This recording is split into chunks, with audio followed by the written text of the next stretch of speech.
Hi guys, this is Karel Pravec, Silver Fox. Welcome to episode 3 of Roll with the Fox. Before we get started, today we're alternating gi and no gi. Today is a no gi episode, but we're going to start out with the gi just to go over one technique, okay? I want to also add, we do have questions that I've received previously, so I have them written down and I'm going to address them. But if you guys have questions on specific techniques that we're going to go over, then please ask them in the thread below. All right, because I want to make this interactive. I want you guys to, when we troubleshoot a specific issue or specific position or specific movement, if you guys have additional questions or additional clarifications on this, don't hesitate to ask. We have our guys Juan and Frank behind the camera, so that way if they can read them to me and we can address them in that sequence. All right, so again, let's go right into it. The reason I'm wearing this kind of old gi, I got yelled at for because it's not very nice, but the reason for that is it's got very long lapels. So there have been questions about lapel guard counters.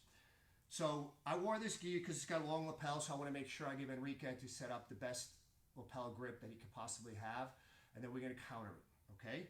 So my general philosophy when I'm passing guard or when I'm, my general philosophy is to move forward. I want to move forward. So I'm fairly confident if I move forward and something happens, I get sort of like off balance and lose my balance, I'm good at scrambling back to position, either back to the same position or maybe turtle the guy up. So when we're addressing the lapel guard, okay, I'm not necessarily a fan of lapel guard myself, just because I don't want to rely on my clothing to make a technique. But you cannot underestimate how effective it has become, and the guys that use it effectively are very, very good at it.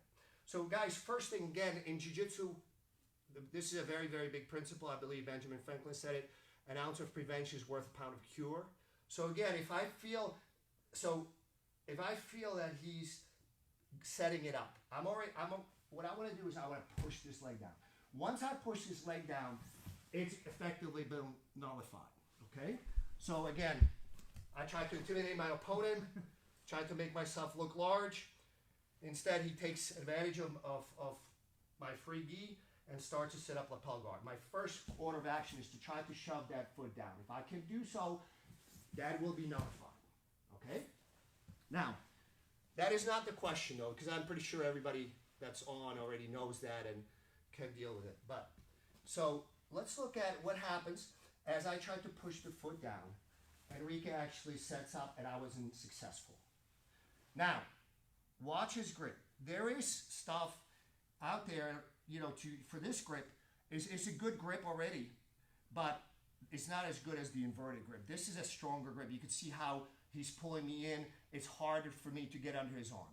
So again, keeping with my philosophy going forward, what I want to make sure that the foot, and that's, again, I will always try to shove that foot down to make sure it pops out from underneath the lapel.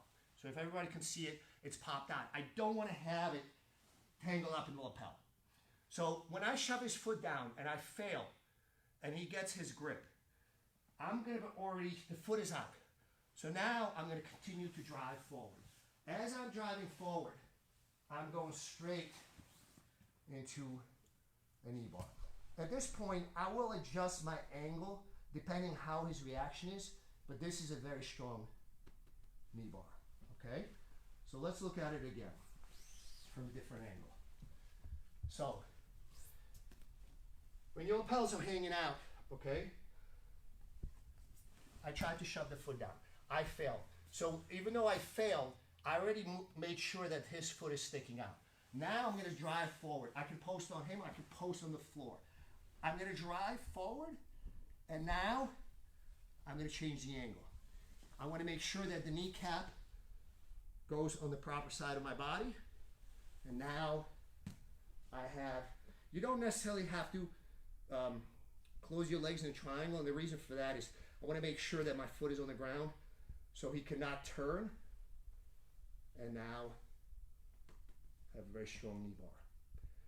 So that's sort of how I would address the lapel guard, driving forward, making sure that I attempt to clear the foot. Again, if I attempt to clear the foot and I fail, what a lot of times it does, as he's sort of holding on to that foot on my thigh strongly, as I try to shove it down and he adjusts, worst case scenario, so even if I don't succeed to, prevent the lapel guard or the worm guard, it actually allows me to get it out of the lapel. So it's kind of sticking out by my hip.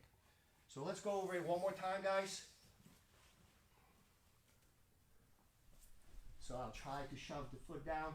It didn't work as he's going for it. And we're done. All right, guys. Now, is there any questions on this? Ratul Mukherjee from India says hello, and Abby Canepa. Nice. Hi, guys. Good to have you on the podcast. So, guys, if you don't have any questions on this particular technique, by the way, this technique was asked by Rita Morak from Morocco. So hopefully that answers your question, Rita. And we're going to move on to the next one. All right? Let's move on. So another question is, what is my favorite type of guard? My favorite type of guard is split guard. Okay? Now, I'm a big fan of De La Riva guard, but my favorite is a split guard. Anytime I have somebody in my guard, I aim to put them in split guard. And what do I mean by that? Basically, split is it's not a closed guard; it's an open guard, and I have both feet on my opponent's hips, and I have one leg on the outside and one leg on the inside. So let's look at it.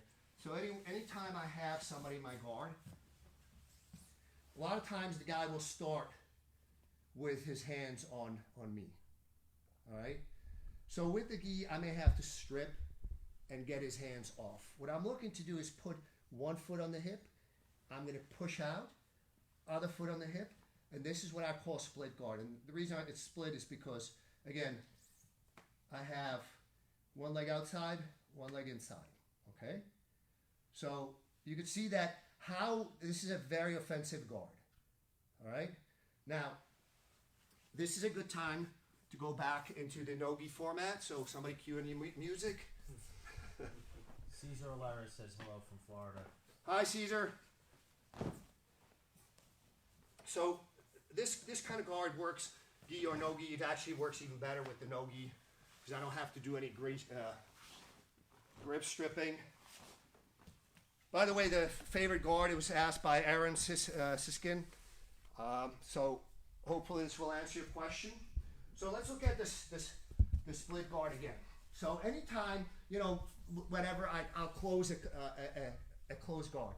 As he's attempting to gain posture, I get his arms off my torso. And again, I put both feet on the hips. Now, this is a very, very good defensive guard. Like, for example, let's look at it from a self-defense perspective. Can Enrique hit me? Go ahead. You could do better. You could do better than that.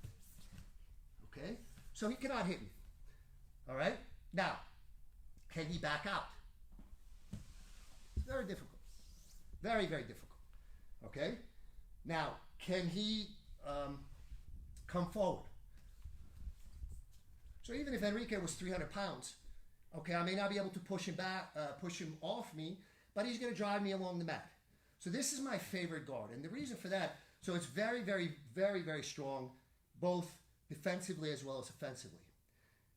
Now, depending, it's almost, I call it like a sprinkler system. Depending on how he reacts to the initial thing. So Enrique does not want to go to his left, because that actually puts pressure on his own arm. So he has to decide how he deals with it. If he tries to move to his left It's a submission. It's a very short arm lock.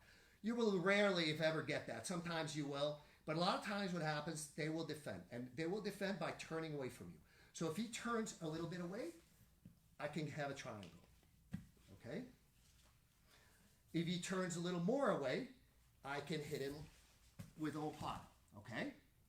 Now, and if he turns a lot away,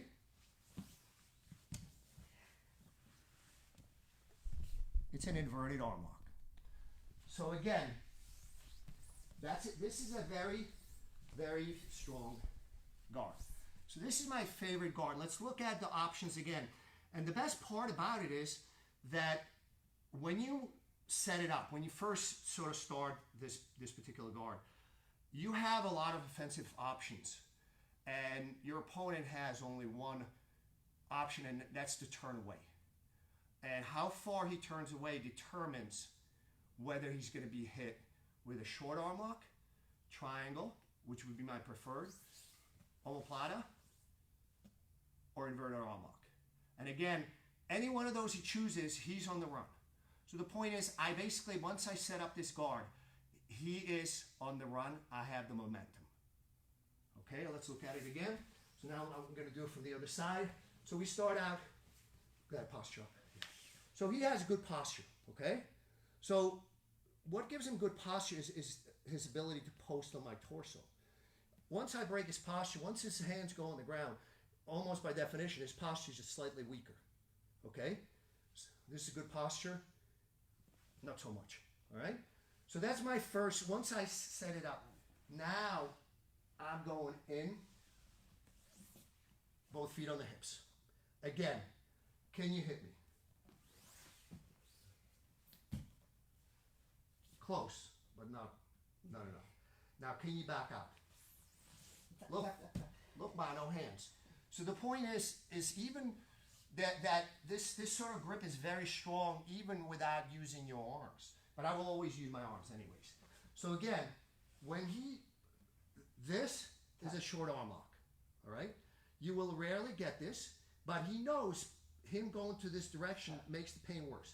So he has to go away. So if he doesn't go away too far, triangle it is. Okay?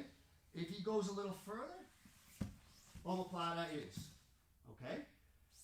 And if he turns really far,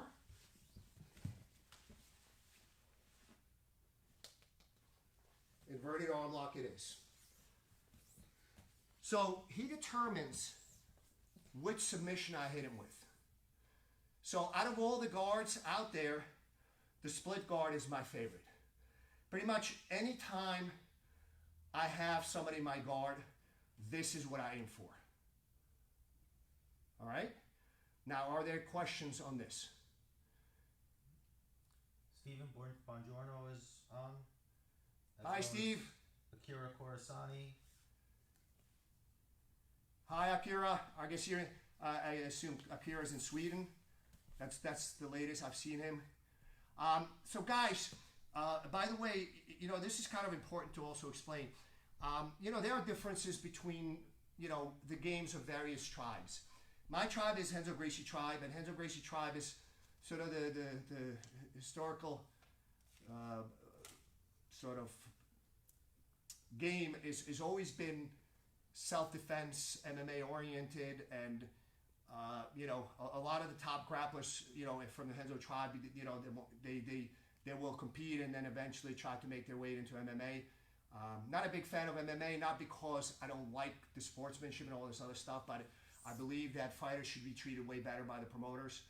But if my guys work hard and train hard, and this is part of their martial arts journey, I will certainly help them and corner them and so forth.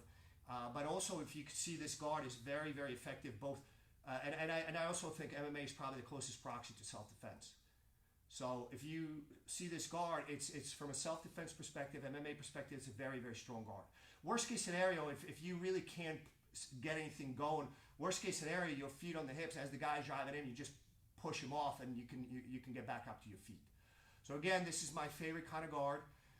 Guys, don't be afraid to ask questions. This is the whole point of this podcast, for lack of a better word, because if I just collect questions beforehand, I could always just put it on YouTube. But I'd like to make sure that you guys get a chance to ask questions during the time that we're demonstrating this. Jason Beber says hi. Hi, Jason. I'm probably going to address your question next time. That's favored back take from the bottom. So guys, if there's no questions on the split guard, what we're going to do is move on to the next questions, which is Shu Miyamoto, who is from Japan/USA or USA/Japan, and also happens to be one of my students. I think, I don't know, Shu might be in Japan right now. I think I saw something on Facebook. So, but his question is, how do you do a triangle with short legs? So let's look at a triangle with short legs, also called the diamond, okay? So it actually follows well from the split guard, okay? So when you commit to a triangle, guys, make sure that when you attempt to triangle somebody, never ever try to triangle somebody when their posture is up. Very high probability of failure, okay? So first things you have to do is break their posture. If Enrique has good posture in my guard, and I'm able to also, and I hit a triangle from here, almost for sure this will fail. And the guy doesn't have to be that much bigger than you. Could be same size or even smaller for that matter, okay? So make sure that when you attack a triangle, you break their posture first, okay? Now, I'm going to pretend I have short legs. So once I attack and I'm like, oh crap, I shouldn't have gone for this, my legs are too short. When this happens, guys, understand that triangle has dual role. One is to be as a submission, and the second one is as a form of control. And it is a very, very strong form of control. So if I can cross my legs, all right, now I have to make sure his posture is broken. Because if Enrique can posture up, it will start to unravel, okay? So I keep his posture broken, and I can actually close mine. I would probably opt for a reverse because Enrique is not giving me the good angle. But let's assume I have short legs. So guys, a couple of things you have to do in this situation. One is drive your knees to your chest. That's what helps keep his posture broken, okay? And second one is keep your thighs close together. So we don't have a triangle. We have a diamond, also known as a husky man's triangle, okay? So this is a diamond. So my ankles are crossed, but they're not like hanging out softly crossed.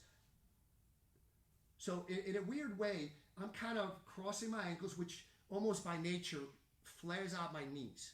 But as long as I keep bringing them to my chest and keep my thighs close together, it's very difficult for him to escape. Now, I may not be able to finish him, but you can. If you get caught here, the first course of action I would do is raise your heels. Try to sit up as much as you can. Get the best grip possible. If you can get 10 finger, you can get butterfly, but usually 10 fingers is good enough, or even sort of like a guillotine grip. All right? Now, what I'm going to do is I'm going to stretch out my feet to the ceiling. And you get a very strong choke, okay?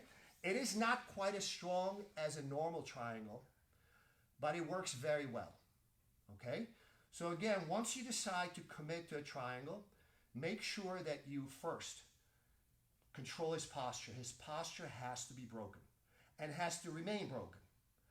So, knees to the chest, thighs together, and then you can think about the submission, whether you reverse the triangle, whether you go with a straight triangle, whether you attack the arm that's in between your legs. There's some follow-up moves on a triangle that kind of fails, but let's look at again the diamond. Okay, so I hit a triangle, or so I thought, on Enrique. All right, now I realize my legs are too short. So I'm going to cross my ankles and really cross them well. All right, I'm going to drive my knees to my chest. Okay, and I'm pushing my thighs close together. Now I'm going to raise my feet. All right, So don't try to get under your legs here. All right? Now, again, whatever grip you can do. If you can't touch your hands, sometimes it's just use your arms. But you should be able to get a 10-finger grip.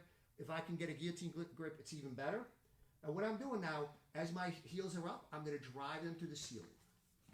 Okay? So this is a good solution for the guys that have shorter legs. Understand that if you have shorter legs, that you're going to have a harder time walking a proper triangle. But when you do, it's going to be really tight. The other option that you might want to think about is if you close a triangle and it's not quite there because your legs are too short, or maybe your angle is not proper. There's different ways to defend triangle, but one of the most common one is where the guy postures up. Again, people don't posture up off the ground. They tend to posture off your torso. So they're also giving you a very, very quick short arm lock. Let's look at it again. So as I lock up a admittedly crappy triangle, Enrique feels some form of danger, so he starts to posture up. When this happens, this is done. It's a very short arm lock, okay? One more time. It's not good. He's posturing up and done. Guys, when you do this, make sure you give your training partner plenty of room, because this comes on as he's posturing up. What he's doing is he's extending his own arm. So when you slap this on, it's pretty much instantaneous. Yeah, one more time. Done. All right, guys. Pilar Skeen has no questions yet, but she loves the Fluid BJJ rash guard. Yes. Oh, she does? Yes. Hi, Pilar. How you doing? Yes. Yeah, it gives you superpowers. Yes. So, guys, is there any questions on the short man's, husky man's triangle, aka the diamond? No questions yet, but Cesar Alaris is very happy that you showed it. His stubby little legs. All right, guys. So we're gonna move on to the next topic. Rita Morak had asked the question regarding how do you stop an ankle lock from De La Riva guard. Rita's from Morocco. Hopefully he's on. Rita, I'm assuming that you're asking about how to stop being ankle locked by the guy on top. Is that correct? So I guess what he's... So and actually, De La Riva, it is one of my favorite guards. And I guess you're asking how to stop this. Hopefully this is a good understanding on my part of the question. So let's look at again when you play De La Riva guard and the guy just scoops up the leg that's on his thigh and goes into an ankle lock. So first, again, we go back to the ounce of prevention is worth pound of cure. So when he tries to scoop up the leg, what I'll do is shift my hips. Okay, let's turn around so it's better seen. So when I go for De La Riva and he starts to scoop it for an ankle lock, first thing I do is turn my hips. So the ankle lock is no longer there. All right. So my heel has to be exposed. All right. So at any time I feel like the guy starts to go ahead. I shift my hips. Now I can still play. And what do we have here? We're going back into the split guard. Okay. So that's the first answer is again a prevention. The minute I feel like he's scooping it up, I turn my hips. Okay? And I put my foot on his hip in a way that he doesn't have an ankle lock, but also stops him from coming forward, because I want to make sure that he cannot get through. Now, what happens if you're late and he actually scoops up the leg? So go. So guys, my first order of business is at any time somebody goes for my leg, if I can't, I try to go forward. Again, like we did before. But if he does, I'm going to try to clear his leg. If I do, it's going to be rough for him. All right? Because now this is not just going to be defense. I took the momentum away from him and I'm going forward. But if I cannot clear the foot, what I want to try to do is I want to prevent him from going belly down, because that's going to be very, very rough. So what I'm trying to do is get my foot inside. So even if he keeps, I swim. It's very important you don't swim like this. You don't retract and try to jam your foot in there. So anytime I'm swimming, it's a circle. It's a circular movement. You'll get in deeper, and then now I'm looking to open the legs. Once I've neutralized the threat, I'm actually going to boot my foot, and I'm going to try to move forward. Depends now how he reacts, but basically, the momentum is mine. Oh yeah. All right, so let's look at it again. Let's do it from this side. So Enrique goes for the ankle lock. This is my first course of action. So I basically circled in and tried to open his legs. This is basically, you try to do that on basically almost any foot lock. Now I'm going to try, once I neutralize a threat, guys, make sure you neutralize a threat. Do not kind of neutralize the immediate threat and then try to attack. Oh yeah. So let's look at it one more time, guys. Guys, we're running up. We have about 5 minutes left. So I'm going to show this one more time, and I would like to address any questions on the techniques that we went over today. All right. So first thing, De La Riva. This is prevention. Okay. Fail. All right. As he's going down, I'm already swimming. At this point, it's very important for me to keep that leg away from reinforcing the other one. Now, you notice that before, I'm now booting my foot to give myself.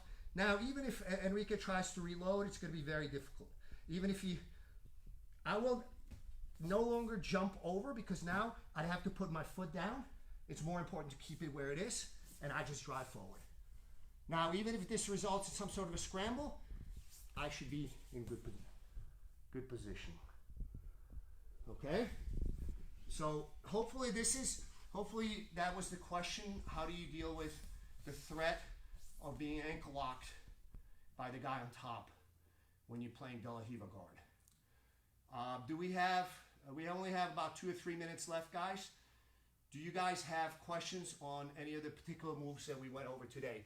I'm not coming closer to the camera. I'm just looking at my list to make sure I addressed all the things that have been asked. Yes, looks like I've done a good job. Khalil Nasir says, much appreciated. Andre Ganell, excellent. Steve Silvers has a question. Do you have a preferred position for your right foot in De La Riva?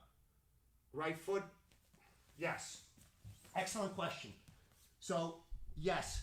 Turn around so now they can see your ass. This is my right foot.